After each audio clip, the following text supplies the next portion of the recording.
Live for Excellence Productions presents Shadows of Daybridge, Book 1 in the Ethan Reeves Werewolf Detective Series. Written by Ray Stonehouse. Narrated by Morgan from Google. Prologue. Beneath the bridge. In the darkest depths of the city, where the shadows grew long and menacing like grasping claws, the air thick with the acrid stench of smog and decay, there lies a bridge. It is an ancient, weather-worn thing, built of pitted stone and layered with the grime of ages, its arches spanning the murky, sluggish waters of the Shadowlair River that burbled and gurgled as if alive. The locals whisper in hushed, fearful tones of the horrors that lurk in the dank, dripping darkness beneath those arches, of the unmistakable stench of rotted flesh that sometimes wafts through the night air like a vile miasma. They call him the Ogre of Daybridge, and his name passes their lips in terrified whispers, as if speaking it aloud might somehow summon the beast. Some say he was once a nobleman, cursed by foul magic for his transgressions, doomed to spend eternity as a twisted, snarling horror beneath the bridge. Others claim he is a creature of pure, primordial evil, spawned from the dark magic that permeates the city's very foundations, which crackle with barely had power in the air like static electricity before a thunderstorm. But the truth is far more twisted than any legend could convey. A shadowy tale written in blood and savagery so foul that even the bravest souls would shudder to hear it. The ogre was born a man, but he was no nobleman. He was a butcher, a man who made his living carving flesh from bone in the city's slaughterhouses.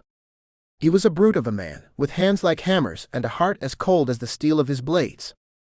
One night, as he walked home from the slaughterhouse, he came upon a woman on the bridge.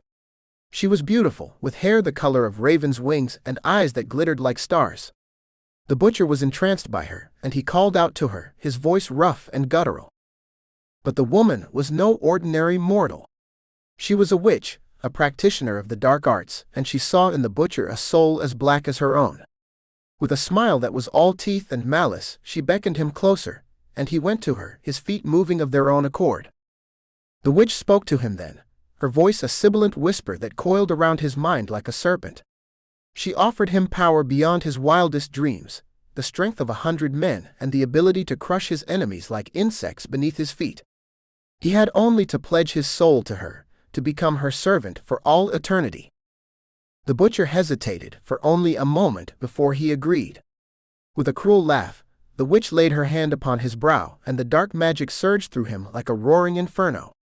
His body twisted and contorted, his flesh rippling and bulging as the magic reshaped him into a monster. When the transformation was complete, the butcher was no more. In his place stood the ogre, a hulking beast with skin like leather and eyes that glowed with an unholy light. The witch commanded him to make his lair beneath the bridge, to feed upon the flesh of any who dared to cross its span after nightfall. And so the ogre obeyed, lurking in the shadows beneath the bridge, waiting for his prey. For centuries he has lingered there, a twisted remnant of a man who sold his soul for power.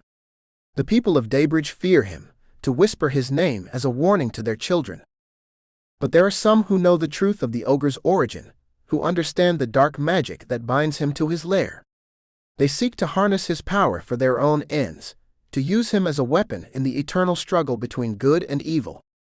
And now, as the murders that plague Daybridge grow ever more brutal, the ogre stirs in his lair, his hunger growing with each passing day. The people of the city tremble in fear, knowing that the monster that lurks beneath the bridge is only the beginning of the horrors that await them. For in Daybridge the shadows are always hungry and the darkness never sleeps.